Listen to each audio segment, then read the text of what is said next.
27 or yung buong Genesis chapter 17.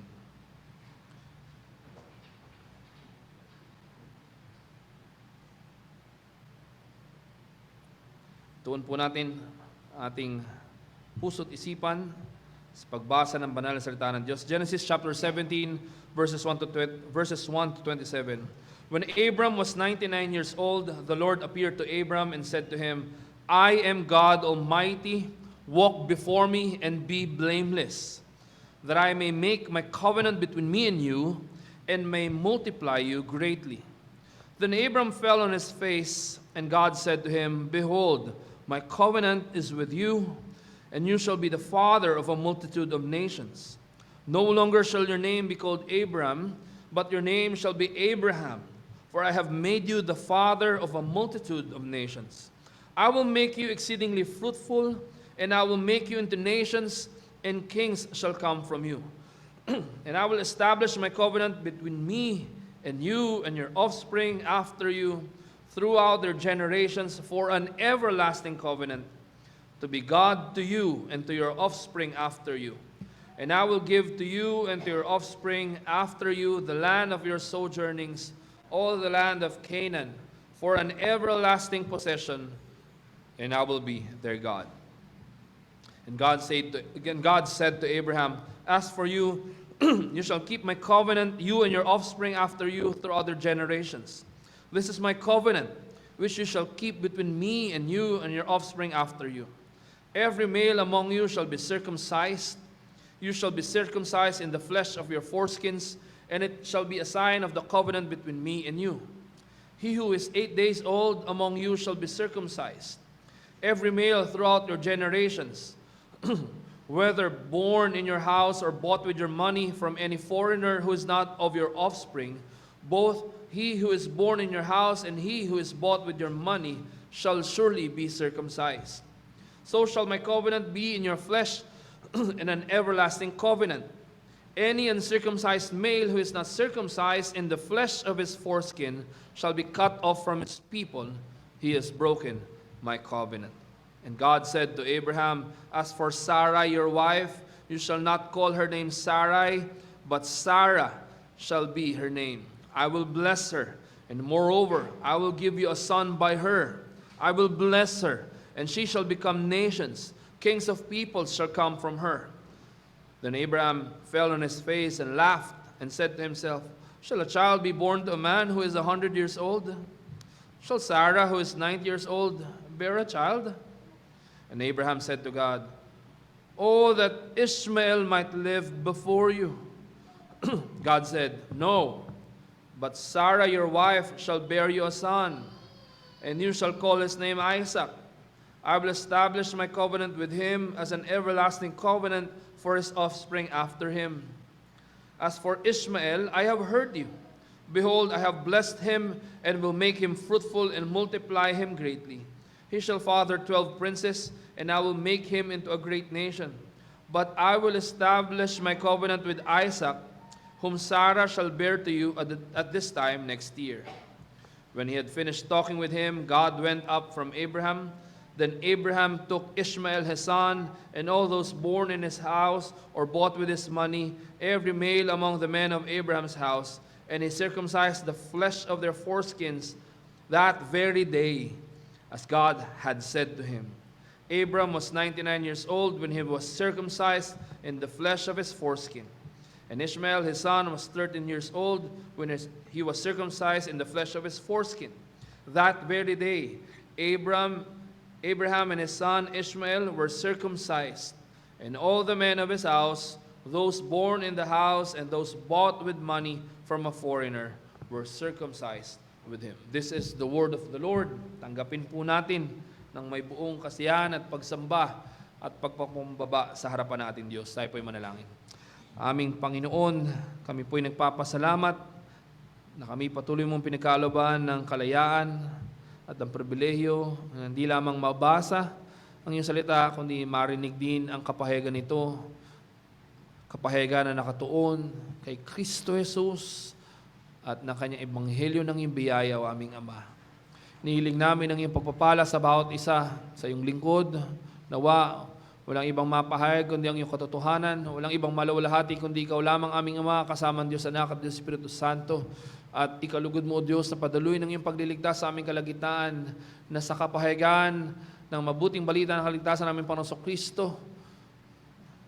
Ang iyong mga dinako sa lugar na ito, na iyong hinirang, ay tutugon kay Kristo Jesus ng may tunay na pananampalataya.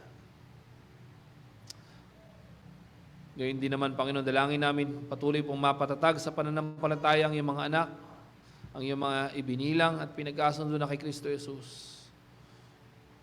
At nawa, O Diyos, ang mga katotohanan ito hindi lamang maging karagdagang impormasyon sa aming isip, kundi ito po ay tunay na matanim at makubli sa aming puso.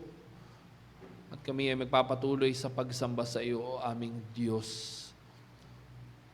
Salamat, Panginoon. Lahat po ito ay aming pinagkakatiwala at dinadalangin sa tanging pangalan ng aming Panginoon Kristo. Amen. Makupo na po ang lahat. Ang title po nating Minister of the Word or Sermon this morning sa ating pong lecture continue sa Genesis ay inyo rin pong binasa sa huling bahagi ng verse 8, for an everlasting possession. So again, ang title po nating sermon this morning is for an everlasting possession. Dapat ay binanggit ko na ito sa bawat sermon na na-preach ko na sa Genesis, no? Dapat sa Genesis 1:1 at sa iba't ibang mga bahagi ng Genesis na preach ko na, dapat nabanggit ko na mga bagay nito. Kaya pakinggan niyo mabuti. I will take the opportunity today. Chances are, ang mga tao, kabilang kayo, kabilang tayo, ay nabasa na ang mga portions na ito sa Genesis ng ilang beses na higit pa sa na kanya naaalala. No? Lalo sa ating mga laki sa Sunday School, chances are, ay nabasa na natin to several times, higit pa sa naalala natin. O kaya naman, yung iba ay nabasa yung mga portions na ito sa Genesis ng once or maybe twice, at merong sapat na pagkaunawa kung tungkol saan ba yung sinasabi ng Diyos dito sa Genesis. O kaya naman, yung iba nabasa ng isang beses at hindi talaga naintindihan. And last, meron ay hindi talaga binasa at walang pakialam sa sinasabi ng Diyos sa kanyang salita dito sa Genesis. Ano man ang inyong kalagayan, nawa maunawaan ninyo na importante na sa pagbabasa ng salita ng Diyos at pagpapahayag nito, ituon natin yung buong atensyon natin at meron tayong ganap na kagustuhan na marinig yung katuparan ng pangako ng Diyos sa pamamagitan ng ating Panginoon Kristo at sa kanyang ebanghelyong hatid sa atin sa pamamagitan na kanyang isinakatuparan dito sa lupa para sa ating kaligtasan. Kaya naman sa umagang ito, bago tayo dumako sa pag-expose natin ng buong text na ito, gusto ko tingnan natin mga kapatid, at least several characteristics pagdating sa buong chapter ng Genesis 17. So Genesis 17 verses 1 to 27. Dito makikita natin, meron dalawang characters, primary characters speaking to one another. Of course, primarily ang Diyos at ang kanyang hinirang na si Abraham. Makikita natin dito 5 na mahabang speeches ng Diyos. And of course, bilang dialogue, ang kausap niya dito ay si Abraham, and later on named as Abraham, at pinapangako kay Abraham walang iba kundi yung ganap na pagpapala ayon sa kanyang tipan, at ano rin yung mga nilalaman ng kasunduan ng Diyos na rapat na to pa rin din ni Abraham sa kanyang harapan.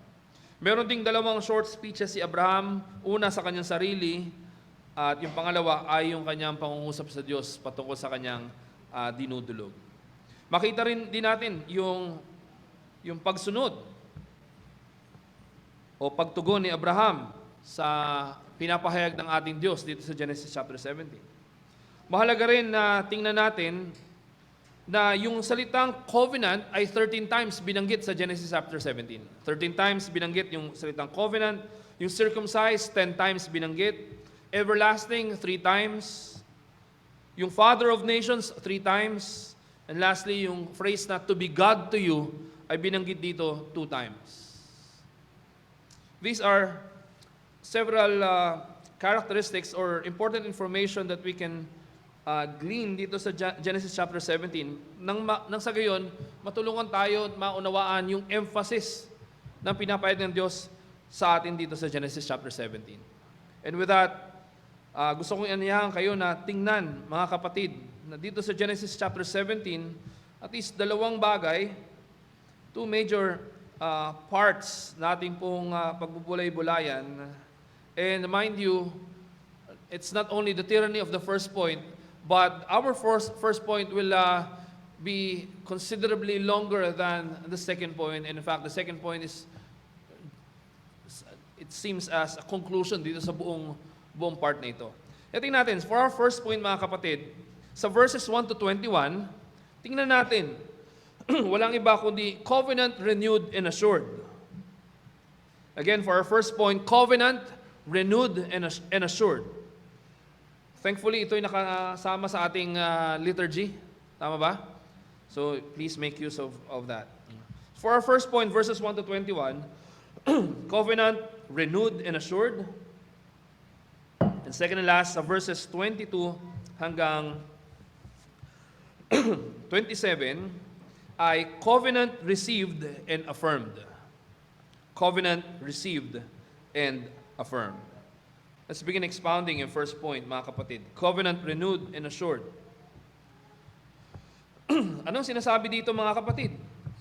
Tingnan natin. Maliwanag na sinasabi sa atin sa salita ng Diyos na 99 years old na si Abram. Sometimes I feel so old and in a particular context, it is just right for me to say that I'm old, no? Relative to my nephews and nieces, no? Sa iba, no? And I have empirical evidences na ako'y matanda, no? That lingering pain in my back, yung iba nga gustong bunutin yung puting buhok dito sa balbas ko, no? Pero marami yan, at kayo yan. Joke lang. So, maraming tangible or empirical evidences na ako'y matanda na. But compared to Abraham, 99 years old, abay talagang matanda na si Abraham. Particularly sa Genesis chapter 17. And, ba't kailangan natin i-note? Kasi, 99 years old na si Abraham dito sa Genesis 17. Ibig sabihin, 24 years na yung nakalipas. Simula nang binigay ng Diyos, yung unang beses na binigay ng Diyos, yung kanyang pangako kay Abraham. Genesis 12. So from Genesis 12, isang buwan na nakalipas, at least isang taon na lumipas, 2025 to 2026. Pero actually, yung dun sa mga events na yun, 24 years na ang nakalipas. Simula nung tawagin ng Diyos si Abraham out of the Ur of the Chaldees at ibinigay sa kanya yung promise na siya ay magkakaroon ng kanyang sariling anak. At sa pamamagitan noon, out of Abraham would come a great nation, and even multitude of nations as we can see here. Pero actually, mga kapatid, from Genesis 16 to Genesis 17, 13 years yung lumipas. So from Genesis 12 hanggang Genesis 17, that's 24. Pero just the previous chapter, no? From Genesis 16, yung nangyari sa 16, at ngayon tinignan natin sa Genesis 17, 13 years na yung nakalipas. Ngayon July, mga kapatid, ako yung mag-aanim na taon ng pastor dito sa Field of Grace Reformed Church, and it feels like an eternity. Pero isipin natin, no? Considering yung 24, kahit yung 13, napakatagal na nun. And alam natin nangyari sa Genesis 16, kung nakinig kayo mabuti yung nakarang linggo. Alam nyo, ito isa sa mga arguments ng veracity or validity or authority ng scriptures. The Bible does not shy from revealing yung kapangitan at kapintasan hindi lamang nung mga makasalanan, kundi maging makasalanan na niligtas ng Diyos at tinawag ng Diyos. Isa sa mga patunay na ang Biblia hindi nagsisinungaling ay hindi niya tinatago yung kapintasan at kapangitan maging ng mga taong kabilang sa bayan ng Diyos. At yun mismo nakita natin sa Genesis chapter 16. At dahil doon, walang obligasyon Para mas maunawaan niyo yung context ng Genesis 17, the Lord is in no way obligated to renew His covenant with Abraham and Sarai. Kung ang basehan natin ay yung ginawa ni Abraham at ni Sarai sa Genesis 16. Wala. Walang obligasyon ng ating Diyos. Kaya makita natin sa Genesis 17, ito ay solely out of sheer grace and mercy ng Diyos at yung impossibility ng unfaithfulness ng Diyos. Naunawan ba natin? Dahil sa ginawa ni Sarai at ni Abraham sa Genesis 16, dapat walang Genesis 17 eh. But despite Genesis 16, because of Genesis 15, we see Genesis 17. Naunawaan niyo ba? Doon sa Genesis 15, nangako ang Diyos kung saan expectedly dapat yung suzerain and vassal lalakad sa gitna ng butchered animals, signifying yung fidelity to the covenant that was established between the two. Pero ang ginawa ng Diyos, through the smoking or fiery pot, na dumaan in between those butchered animals, pinapakita ng Diyos that malediction against Himself. Ibig sabihin, yung kanyang bond, yung kanyang covenant ay tunay na may sasakatuparan. Kaya ang dahilan kung bakit may Genesis 17 ay sa kabila na nangyari sa Genesis 16, pinagtibay ng Diyos yung kanyang pinahayag kay Abraham through Genesis 15. Kaya nga, kung titingnan natin dito mga kapatid, sa pagkatawag ng Diyos kay Abraham, ganun din ulit, makikita natin sa Genesis 15, yung form or pattern ng covenant sa panimula ng Diyos as preamble. No? Ano sabi dito ng Panginoon? I am God Almighty. Yun yung preamble ng covenant na renewed and assured kay Abraham sa pamagitan ng ating Panginoon Diyos. Kung saan dinedeclare ng Diyos kung sino siya at kung ano ang kanyang ginawa kay Abraham at yung kanyang patuloy na gagawin. Bakit? Kasi siya yung Diyos na makapangyarihan sa lahat. In fact, yung paggagamit dito mga kapatid, sa verse 1 pa lang tayo, no? So, brace yourself. Yung makikita niyo yung word dyan na Lord with capital na O-R-D, no, that pertains to the Tetragrammaton. Gaya na binanggit ko noon yung covenant name of God. No? Sa Hebrew, yung Yod, He, Vav, He, hindi ito pinopronounce sa mga Israelites. They replace it with Adonai. Kasi ayaw nilang mabanggit ng mali yung pangalan ng Diyos. Pero nababasa natin sa Biblia, sa ibang mga salin, Yahweh. So dito makita natin sa verse 1, si Yahweh ay nagpakita kay Abraham at ginamit din ni Yahweh yung pangalang El Shaddai. Although napakahirap i-translate eksakto na meaning ng salitang Shaddai, pero sa pag-aaral, sa pagkakasalin, makita natin yung pinakamalapit na translation, I am God Almighty. And there's no problem with that. No?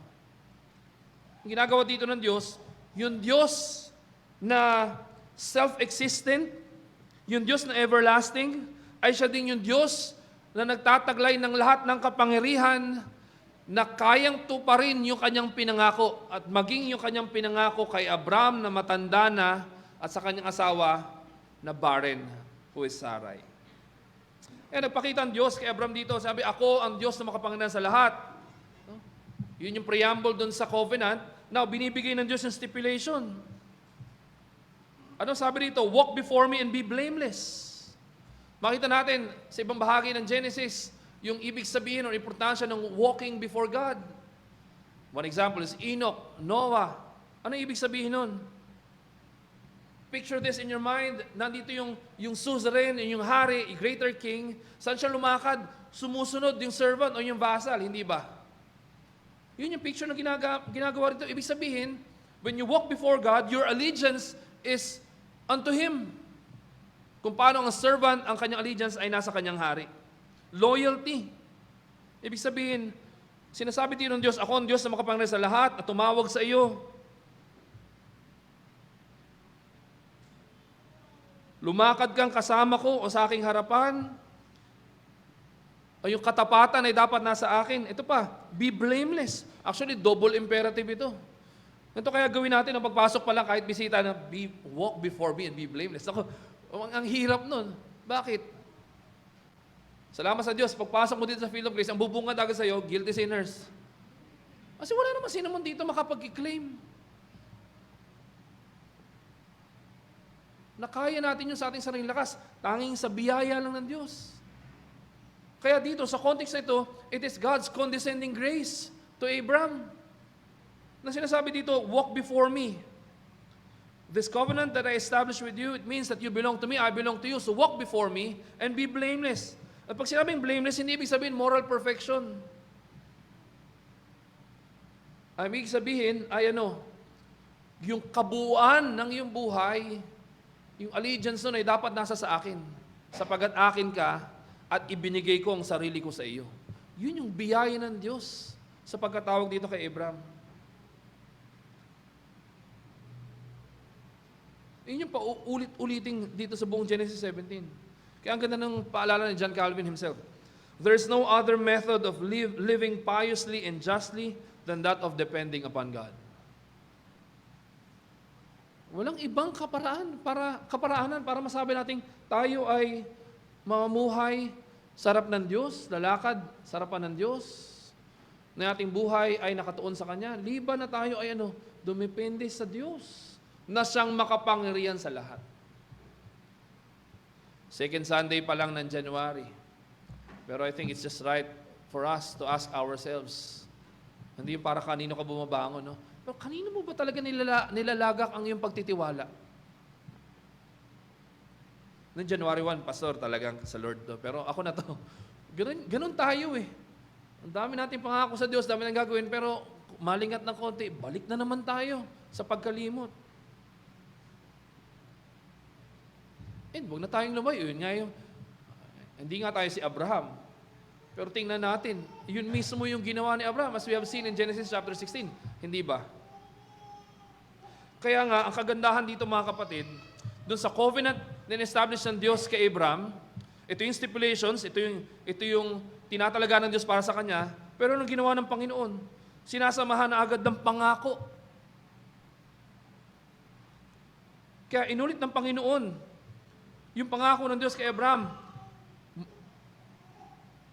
that I make my covenant between me and you and may multiply you greatly.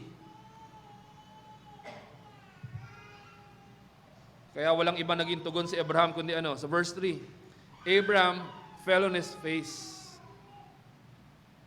Abraham fell on his face.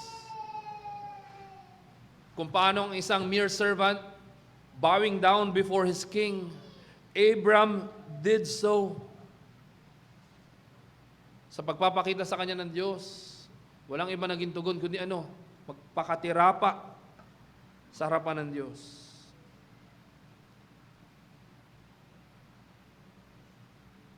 Buong pusong pagsamba sa harapan ng Diyos ang tumawag sa kanya. Kaya naman sa pagpapatuloy, nagsabi ng Panginoon sa verse 4 hanggang verse 8, inulit ng Diyos at further pang pinaliwanag, adding more details, and reinforce yung nilalaman ng pangako ng Diyos sa kanya. Pero sa English kasi mga kapatid, hindi ganong ma-express fully, no? Dito sa English Standard Version, kung meron kayong NIV, not inspired, walang inspired na version, ESV ay English Standard Version, which is a revision of another version. Dito sa verse 4, behold, ang lamlam eh. Pag tinayin nyo to on how it is written, ang umpisa nito ay. Sa mga nag-aral ng Hebrew, ganun eh, ani or anoki, no? Ani. Ganun yung pronouns pagdating sa Hebrew, ani, ata. Dito sa verse 4, if you see it and how it is written, ani, I, ako. O kung itatranslate natin, susupplement natin with other words, but as for me, behold. Kasi nakalagay doon, ani, hinay. Hinay kasi behold sa Hebrew eh. So sinasabi dito, ani, I, I, who is Yahweh and El Shaddai, ako. No? But as for me, sa pangusap ng Panginoon kay Abraham sa kanyang pagkakatirapa sa kanyang harapan, sinisigurado ng Diyos kay Abraham na maunawaan niya na ang emphasis dito ay hindi si Abraham, kundi siya. And kitang-kita naman sa Genesis chapter 16, hindi ba? Kung ang emphasis ay si Abraham at si Sarai, wala. Hindi lang jeopardize, kundi wala. Laid waste dun sa covenant ng Panginoon. Kaya dito, sinisigurado ng Diyos na nauunawaan ni Abraham na ang emphasis ay ang Diyos.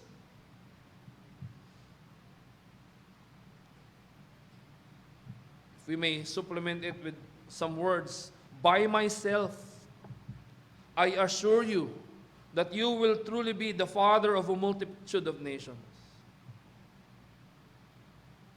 Kaya nga sa verse 5, sa pagpapatuloy, anong ginawa ng Diyos? Binigay yung token. Hindi yung token na no? Minsan alam mo, niloloko ka na, pero paloko ka pa rin paloko. Diyan sa SM, di ba yung ilan nagagastos makuha lang yung pagkadulas-dulas na soft toy? No? Tapos uuwi ka na, bira. Nag-iisip pa ako ng strategy. Well, hindi yun yung token na sinasabi natin, ha? Yung nilalaglag doon. Token means the sign ng pangako. And sa verse 5, ano sabi? No longer shall your name be called Abram, but your name shall be called Abraham, meaning father of a multitude of nations. Hindi lang pangako binigay ko sa iyo, kundi patunay na yung tatanggapin mo yung pangako na yun. So much so, na ang pangalan mo iba na, hindi na Abraham, kundi Abraham. Alam nyo, sa ancient Near East, sa particular na context na ito, yung pagpapalit ng pangalan, sinisignify nun yung yung change ng status, change ng role, change ng function, change ng character, or even destiny, or even essence. Kaya, from Abram, the father is exalted. Maganda naman yung pangalang Abram. Pero, the father who is exalted will not just be a father of one, but it will start with one, and through that, he will be the father of multitude of nations, hence Abraham.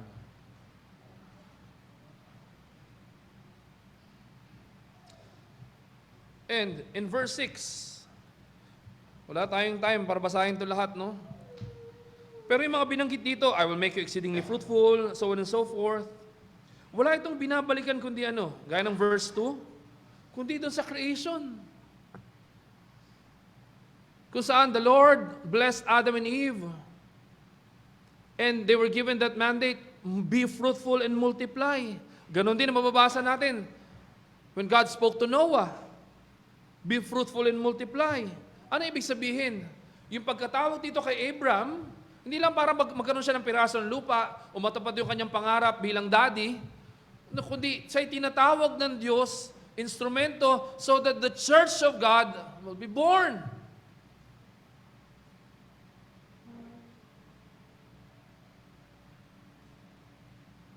Bakit? Si Abram is another Adam, another Noah,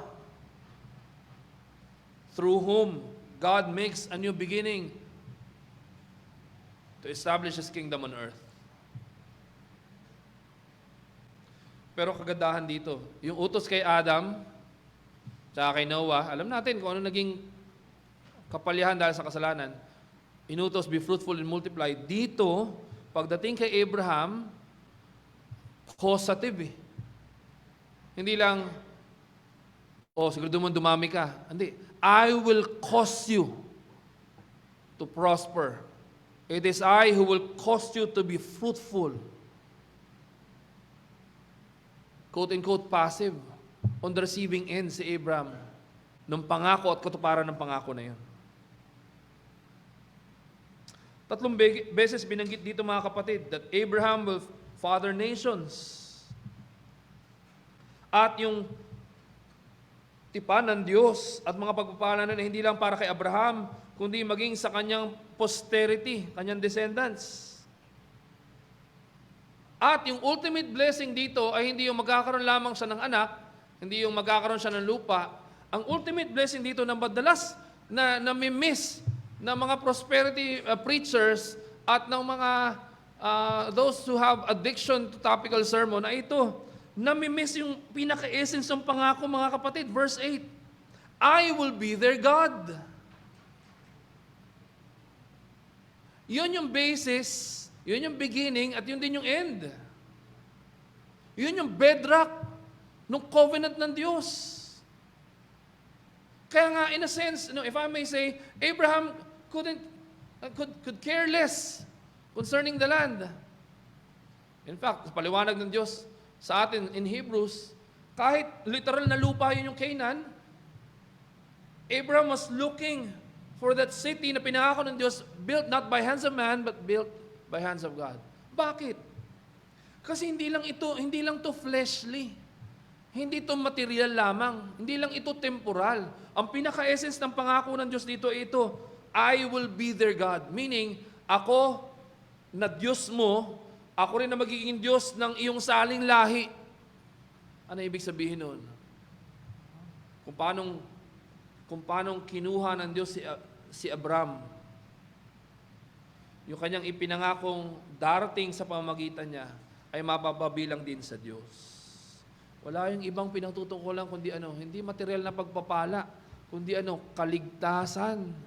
Yung kapahingahan at kaligtasan na inaasam ng mga tao mula kay Adan, kay Noah, hanggang dito sa pagkakapahayag ng Diyos.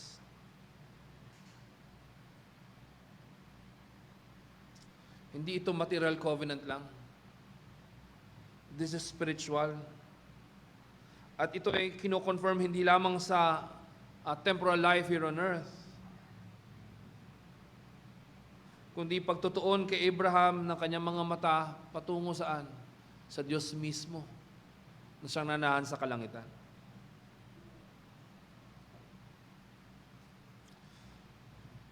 So kalakip ng pakikipagtipan ng Diyos kay Abraham, that which is included in this covenant, renewed and assured. Makikita natin, bukod doon sa stipulation na walk before me and be blameless, dito sa verse 9 hanggang 14, hindi rin sapat pa na binago na yung pangalan ni Abraham. Binigay din yung yung external or outward sign and seal of the internal benefits of that covenant. Kaya sa verse 9 to 14, nandun yung utos ng Diyos. Ito yung aking covenant sa iyo. Kailangan mo itong i-keep. Hindi lang ikaw, kundi maging ang iyong salin lahi. Verse 10, this is my covenant, which you shall keep between me and you and your offspring after you. Lahat ng lalaki. Yes, including si Abraham na 99 years old. Yung anak mo na dala ng iyong katigasan ng ulo, na si Ishmael, maging lahat ng lalaki na kabilang sa iyong sambahayan, whether mga lingkod mo, kailangan tanggapin yung external sign and seal of the covenant, and that is circumcision. Sa Tagalog ay tuli. No? Dito sa Pilipinas, ang ginagaya natin as far as circumcision is concerned ay ibang pagan culture na ginagawang rite of passage, na yung circumcision is entrance to puberty. Kasi mga kapatid, ang katotohanan, ang circumcision ay hindi naman talaga distinct kay Abraham at sa Israel. Ito ay ginagawa rin ng ibang culture. Nevertheless, maliwanag yung kaibahan na pinapakita doon ng Diyos. Yung circumcision na outward sign and seal of God's covenant, it's not a rite of passage to puberty or to adulthood. Bakit? Bukod sa yung mga matatanda na tulad ni Abraham, na isi-circumcise at maging kanyang mga matatandang servants in his household. Yung mga bata, pasimula sa kapapanganak pa lang, meaning 8 days pa lang yung lumipas, ay kailangan ng i-circumcise. Verse 12, he who is 8 days old among you shall be circumcised, every male throughout your generations. whether born in your house or bought with your money from any foreigner who is not your offspring. Ibig sabihin, lahat na nakapailalim kay Abraham, kung paano si Abraham tinanggap niya yung covenant ng Diyos, and the token and the outward sign and seal of it, lahat ng under kay Abraham ay kailangan tanggapin din yun. Or else, verse 14, ang sino man magre-refuse na tanggapin yung irreversible or permanent sign and seal of God's covenant, ano sabi? Any uncircumcised male who is not circumcised in the flesh of his foreskin shall be cut off from his people. Bakit? He has broken my covenant. Ano ibig sabihin nun? Hindi ibig sabihin, tatanggapin mo yung sign, and then, doon pa lamang magiging totoo yung pangako ng Diyos. No, it's the other way around. Totoo yung pangako ng Diyos kay Abraham at sino mang under kay Abraham.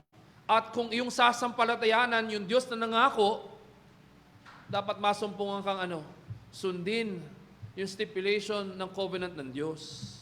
Kaya ganun katindi yung sinasabi ng Diyos na parusa rito.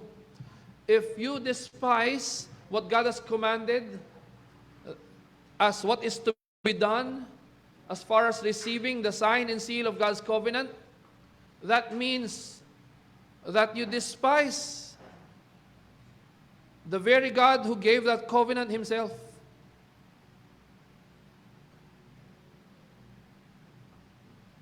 And one thing that I want you to note, bakit ba 8th day? Of course, 99 years old na hindi ito applicable kay Abraham, tsaka matatanda niyang servants, at maging sa anak niyang si Ishmael. Pero bakit ba ni-emphasize yung 8th day na circumcision? Bakit? Meaning, 7 days have already passed, signifying yung old creation. Then pagpasok ng bagong week, signaling yung eternal rest. That child belonging to his household has already been marked, not for the world, but for that which is to come. Naunawaan ba natin? Kaya actually maraming, hindi lang sa Genesis, as we progress in our study and preaching sa Biblia, makikita nyo lahat, yung that day after a week. Ang ibig sabihin, that's the first day of the new week. Fast forward tayo, talon tayo. Kaya nga, di ba, Jesus Christ died on a Sunday, the first day of the week. Signifying what? The entrance of the new creation. Kaya nga, hindi lamang circumcision on the 8th day, which means the first day of the new week. Kaya kahit dun sa Jubilee, alam niyo yung Jubilee? Naalala nyo? That's the 50th year, meaning the year after 49 years. Meaning, yung completion ng 7 times 7 is 49. That 50th year kung saan the great year of Jubilee, kung saan yung mga slaves ay mapapalaya, yung mga utang ay ma-erase. Bakit? It prefigures or typifies, it foreshadows that great rejoicing in the new creation, the new heavens and new earth. Kaya hindi ito mga random, mga kapatid, na day o na paman. God has a purpose why He revealed His commands or stipulations in such a way. And hindi maaari na maging application natin dito. Hindi, importante yung sa heart ko. Yes, totoo yun. Pero if that is treasured in your heart, you must not hesitate to have it demonstrated outwardly. Kaya yung Pastor, importante naman ito nga, nakaraang Biyernes, sa translasyon, di ba? May pahalik dun, Sabi, hindi naman ako pala simba, pero importante naman hindi ako nakakalimot. Pag hindi, makakalimutin ka. I-apply natin sa atin, hindi, Pastor, importante naman, basta nasa heart naman yan. Nasa heart. Yung heart mo ba naaalis sa lumalakad papunta sa church? Hindi. If you say that is true in your heart, then you must not hesitate to demonstrate it. Kung ang Diyos nga Kaya pagdating sa Hebrews, everyone swears to that which is higher to himself. Ano sabi sa Hebrews? Wala namang mas mataas pa sa Diyos. Kaya yung kanyang pangako, Abraham, he swore unto himself. Hindi kailangan ng Diyos. Tandaan niyo mga kapatid, hindi kailangan ng Diyos. Hindi pagtitibayan yung faithfulness at yung self-existence ng Diyos ng mga signs and seals na ito. Ang may kailangan ito tayo, fallen and finite human beings. Pero kung ang Diyos nga kinilala yung pangailangan natin for this outward sign and seal, who are we to despise that which God has already given for us in light of His covenant? Kaya nga sa pagpapatuloy sa verse 15, hindi dahil hindi sapat sa Diyos, kundi kinilala ng Diyos na kung paano kailangan ni Abraham ito, yun din ang kanyang binigay para sa kanyang asawa na si Sarai. Verse 15, and God said to Abraham, no? O hindi lang ikaw ang may bagong pangalan, maging asawa mo, hindi na Sarai yung kanyang pangalan, meaning princess.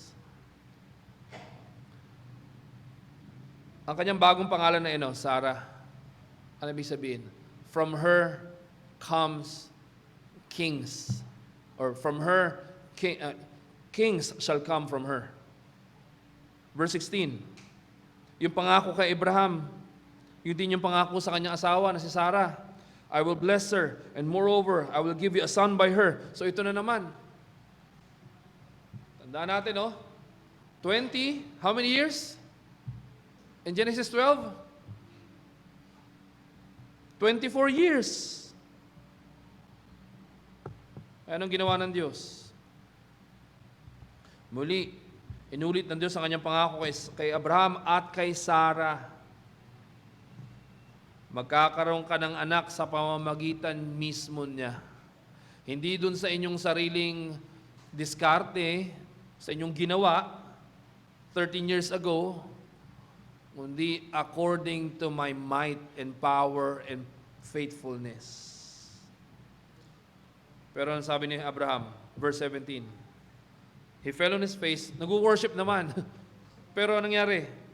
He laughed and said to himself, ito yung kanyang first speech, magkakaanak pa ba ang lalaking 100 taong gulang na?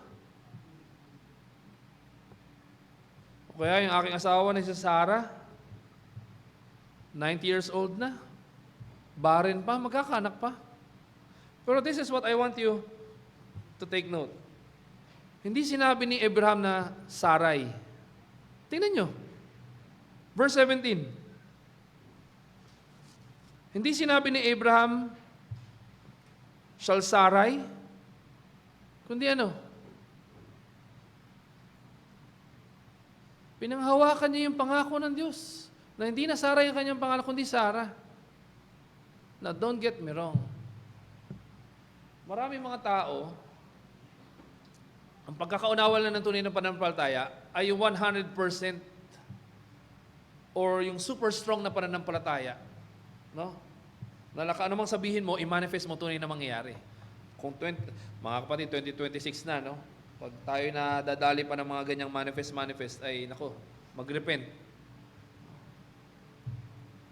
Yung authentic faith, hindi ibig sabihin, faith that is not prone to such weakness. Dito makita natin, sinabi ni Abraham, ang pangalan ng kanyang asawa ay Sarah, kung paano inutos ng Diyos. Gayon pa man, pinapakita na talagang kailangan ni Abraham yung matibay ng pangako ng Diyos nang sa gayon mapanghawakan niya na ito'y magaganap sa kanyang buhay. Huwag na tayong lumayo. Ganon din tayo sa tuwi-tuwi na. Hindi ba? Sinabi na ng Diyos, tatawarin ka niya. Anong ginagawa natin? Lord, di ko lang kung mapapatawad mo ako eh. Siguro papatawad ako ng Diyos, pero di ko mapapatawad din sarili ko. Mas malupit ka pa sa Diyos.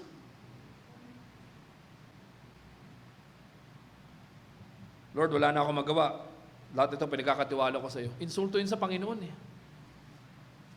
Hindi ito free taste, no, or experiment. Hindi sinabi nila, sige, gawin mo muna kung anong pwede mong gawin, tapos bahala na ako pag di mo na kaya. Hindi yun sinasabi ng Diyos. Pero anong ginagawa natin? Balik tayo ng balik sa ganung kahangalan. Sa ganung kapalaluan. Tapos tataka tayo, Lord, di ko na nangyari sa buhay ko eh. Hindi mo nang binubuksan yung Biblia. Pastor, parang hirapan ako manalangin. Hindi ka pupunta sa church. Pastor, may oras ka ba? Sana kita makausap eh. No, hindi nyo nakikita, pero itong ginagawa ko nasa salamin. Ano naman tayo? No. Of course, may pagmamahal yun, ano? Ito na naman kami, i-rehearse ko na naman. Ito na naman tayo. No? Of course, with grace and love, kapatid, this, that. Kaya ganito. Na kapag ako na-exhaust, no, talaga ano ba naman ito? Hindi ko na kailangan lumayo, kailangan ko bumalik sa aking sarili. Ganon din ako. Di ba? Kaya anong kailangan natin? Hindi yung, Lord, basta pag-iigihan ko ngayon. Hindi. Bumalik ka sa pangako ng Diyos. Bumalik ka sa kanyang katapatan. Kasi kung babalik ko sa katapatan natin, okay. Palya. Minsan, kung may konting okay, palya na naman. Ganon tayo eh. Kaya kailangan natin walang iba kundi pangako ng Diyos at yung katibayan ng kanyang pangako. Ganon mag-condescend ng Diyos sa atin. Alam mo, pasalamat tayo na yung Diyos natin, hindi gaya natin. Kasi every time, gaya na sinasabi ko kanina, confession of sin. Wala naman tayong ibang talaga magawa kundi, Lord, ito na naman kami. Hindi ba? You yourselves can attest to the fact that the sins that you have asked for forgiveness this morning are nothing but the same sins that you have asked for forgiveness last Sunday. Ba tayo nakakalapit sa Diyos? Hindi dahil mas maganda yung panalangin mo ngayon, kundi dahil tapat yung Diyos na makapangyarihan sa lahat na nagmamahal sa atin. Yung pinapakita dito ng Panginoon. Kahit pa may pushback pa dito si Abraham, di ba? Una, siya'y tumawa.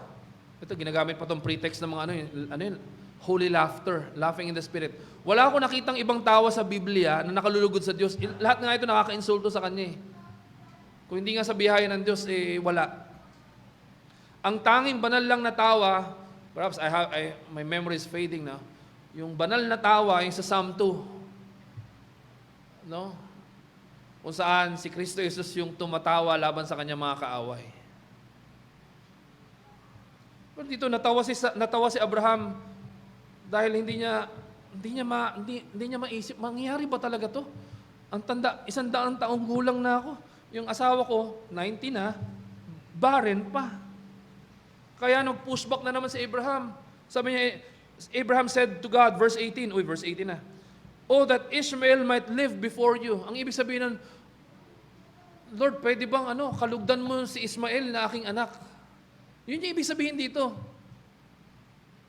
Pwede ba na ang kalugdan mo na lang itong si Ishmael? Total, ang meaning naman is, the Lord, you have heard us. Pero ang sabi ng Diyos, no. I will do what I told you that I will do. I will fulfill my promise to you. That promise to you through your wife, Sarah. Your true wife, not through your slave. But Sarah, your wife, shall bear you a son, and you shall call his name Isaac. I will establish my covenant with him as an everlasting covenant for his offspring after him. But don't you worry, as long as your son Ishmael is under you, no?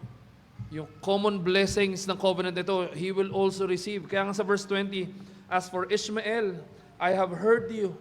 Behold, I have blessed him and will make him fruitful and multiply him greatly. He shall father 12 princes, and I will make him into a great nation. Signifying, or reinforcing yung pinangako ng Diyos kay Hagar sa Genesis chapter 16.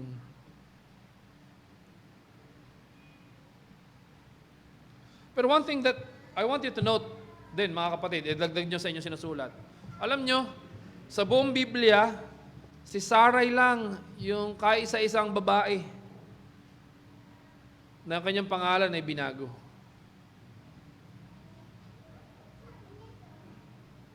Sarah is the only woman recorded in the Bible whose name has been changed by God. I can help, but say to myself, pambihira, sa kabila ng kanyang ginawa sa Genesis 16. And hindi pa tapos yan, meron pa. Sarai was so honored by the Lord that her name was changed into Sarah. And of course, in the genealogy of our Lord and Savior Jesus Christ, the promised Savior, the very essence of God's promise to Abraham, Sarah's name is included.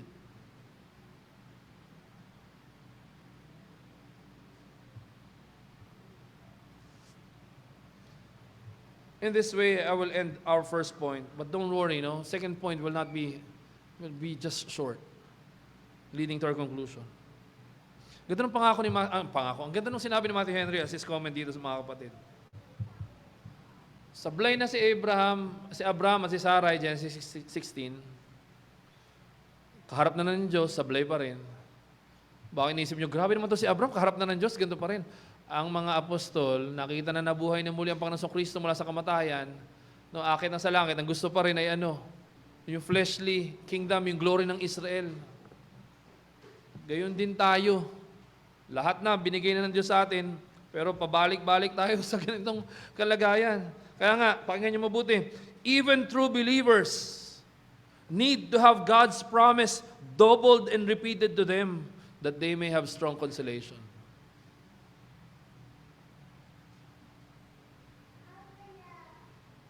Even true believers need to have God's promises doubled and repeated to them that they may have strong consolation.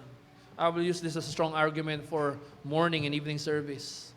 You don't need just one, but two opportunities to worship the Lord on the day that He has appointed. Kaya sasamba ako sa morning o sa evening? Hindi. The Lord's day, hindi the Lord's morning or the Lord's evening. The Lord's day, meaning the whole day belonging to Him. So worship the Lord. Begin the day by worshiping the Lord. Conclude the day by worshiping the Lord. Bakit?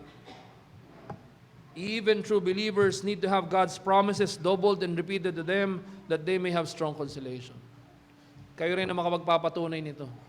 Minsan nga, hindi lang 2, 3, 4, 5, 10. Taon-taon, buwan-buwan, linggo-linggo, araw-araw, kailangan nating mapalalahanan ng pangako ng Diyos. Bakit? Liban na ma-establish tayo doon,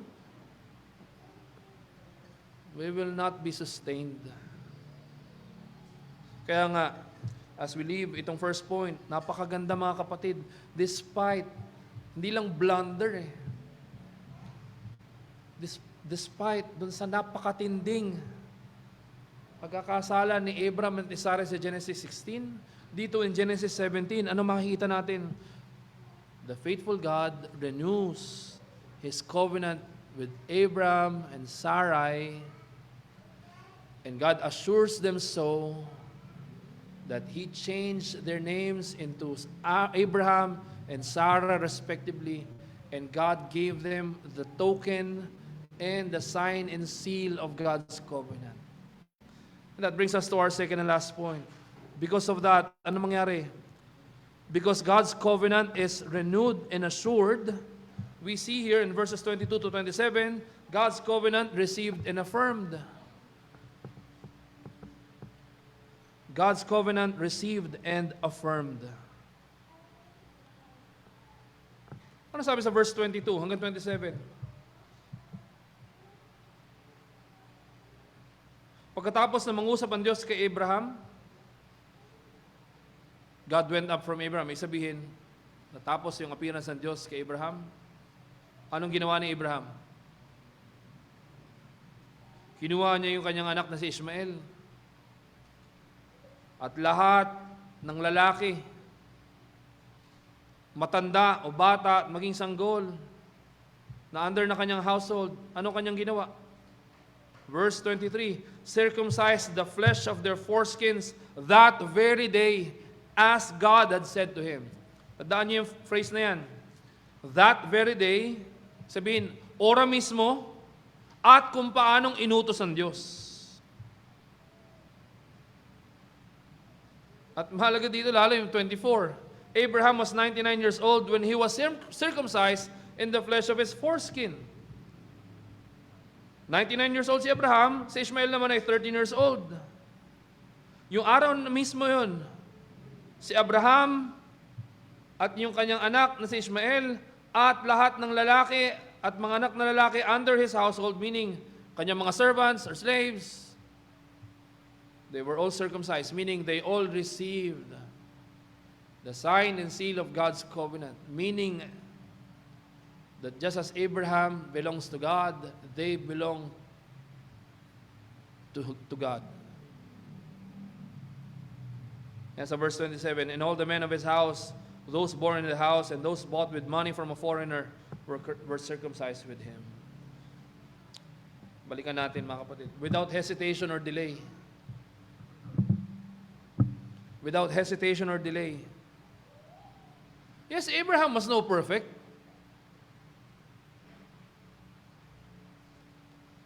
Malala nga yung ginawa niya rito nung kausap niya ang Panginoon. Buti na wala dito nung kayo pinapatawad ng Diyos. Wala naman tumawa sa inyo, di ba?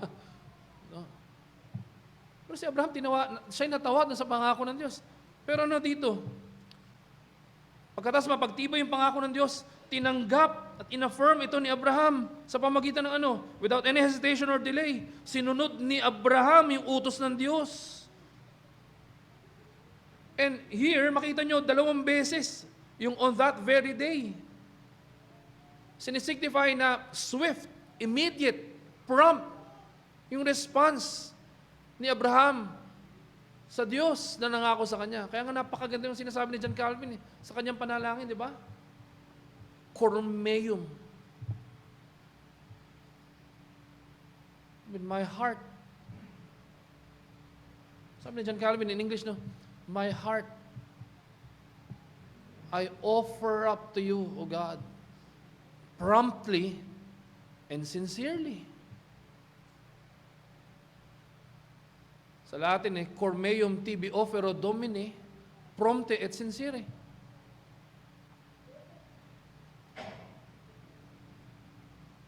Ibig sabihin, hindi nag-atubili si Abraham, kundi pinanghawakan yung pangako ng Diyos at yun ay napakita sa kanyang agarang pagsunod sa sinasabi ng Diyos.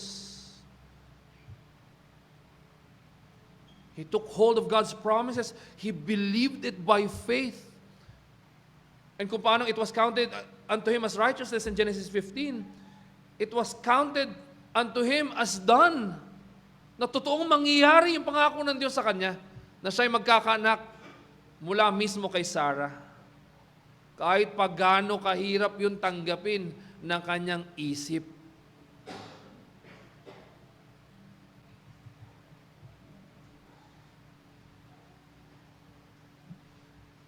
Ito pa mga kapatid, sinunod ito ni Abraham, kahit pa sa ating isip, marami mga objections ang pwedeng sabihin.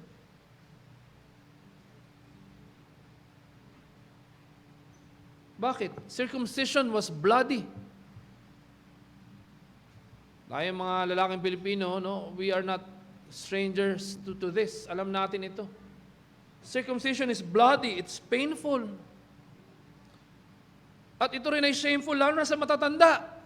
Lalo na sa konteksto ng kultura dito sa Pilipinas, na siyang in-apply din natin mula sa ibang kultura. At hindi lang din yun. Tandaan natin, Abraham has enemies. Hindi ba?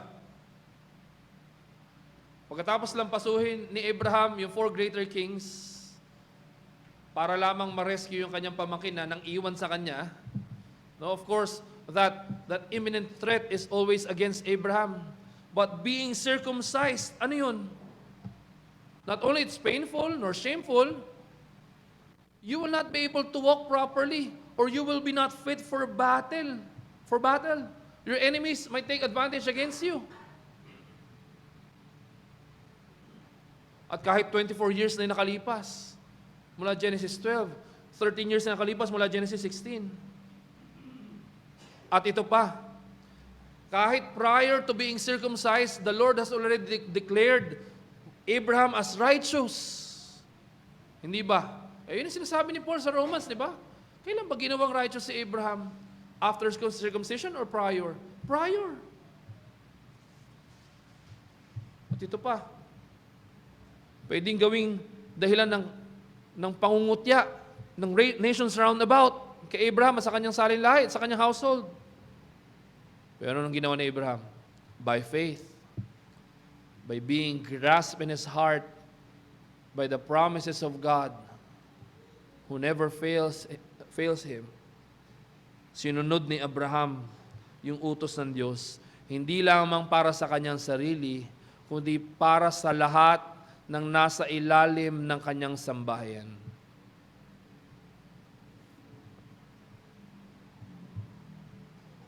And of course, this sermon will not be complete. No. If it will not be pointed to the ultimate reality ng pangako ng Diyos kay Abraham, na siyang dahilan kung bakit mapangahawakan natin na tayo ay mga anak din ni Abraham. Kahit wala tayong lahing Israelita o Hudyo, tayo ay mga anak ni Abraham. Bakit? Si Abraham mismo nauunawaan niya na through that son who will come out from his very loins through his wife, Sarah, there is greater promise. And he saw the days of the Savior who was to come, and he rejoiced in it. Yun ang sinabi mismo natin Panginoon Kristo. Before Abraham was, I am. He saw my days and he rejoiced in it. Bakit? Kung paanong alam ni Abraham na yung pangako ng Diyos ay hindi confined doon sa literal na lupa, literal na mga anak, o mga slaves na born into his household and receiving God's covenant, alam ni Abraham na kanyang paningin nakatuon to that city built by hands of God, not by man. And there's this greater fulfillment of the promise given to him. Kaya sa pamamagitan niya, natupad. Sa pamamagitan niya, binigay yung pangako na ang katuparan ay tunay, na hindi ka man literal na anak ni Abraham in the flesh, you're true children of Abraham by the grace of God through faith in the one who was ultimately promised to Abraham, and that is our Lord and Savior, Jesus Christ. Bakit? Yung pangako kay Abraham, I will be your God, I will be the God of your posterity. That word of the Lord was thoroughly fulfilled in the coming of our Lord and Savior Jesus Christ. Bakit? Ano bang pangalan na binigay na o ginamit ng Panginoon para sa kanyang sarili? Emmanuel, God is with us. Si Kristo Jesus, yung ultimate na fulfillment yung pangako kay Abraham. No wonder, buksan niyo mga Biblia sa Luke chapter 1, verses 67 to 75. Yung sa awitin ni Zechariah, pagdating sa pangakong tagapagligtas.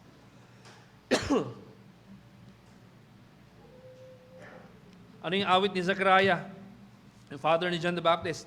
Blessed be the Lord God of Israel, for He has visited and redeemed His people, and has raised up a horn of salvation for us in the house of His servant David, as He spoke by the mouth of His holy prophets from of old, that we should be saved from our enemies and from the hand of all who hate us, to show the mercy promised to our fathers, and to remember His holy covenant, the oath that He swore to our father Abraham,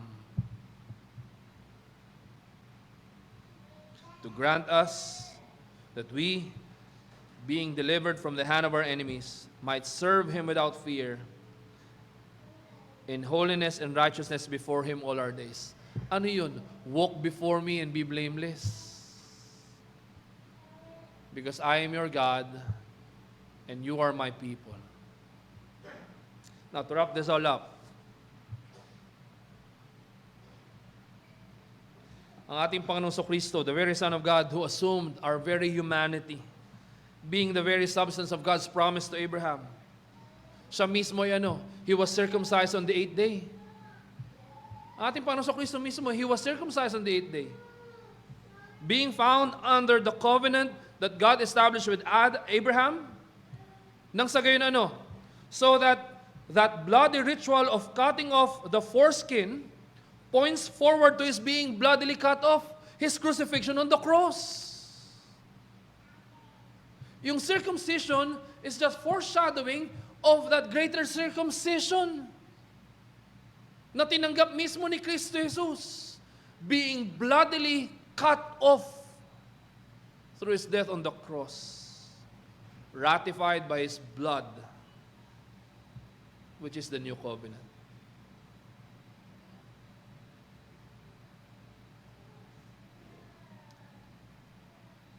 Hindi lang din yun.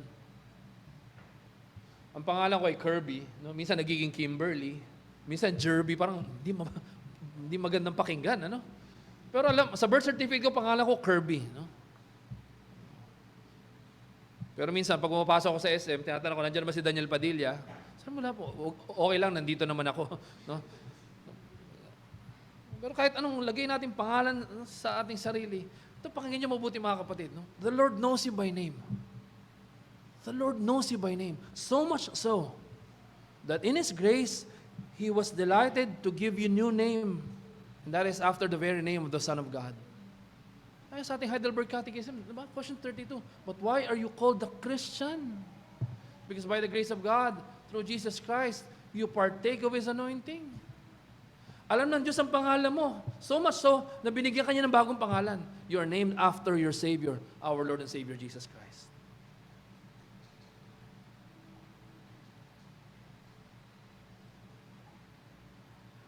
You may appear before all the courts in this world to have your name changed for whatever purpose you may deem it. No? Yeah, we have our newly minted lawyer.